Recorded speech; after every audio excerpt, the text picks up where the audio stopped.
নামাজ বেহেশতের চাবি, নামাজ বেহেশতের চাবি, এই কথাটা লেখা আছে হাদিসে।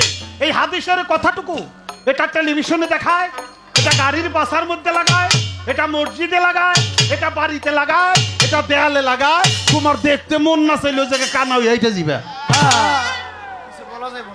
কিছু বলতে পারবে না, একেবারে সাবধান। সূরা মাউনে আল্লাহ কি বলছে এটা তো কইল না।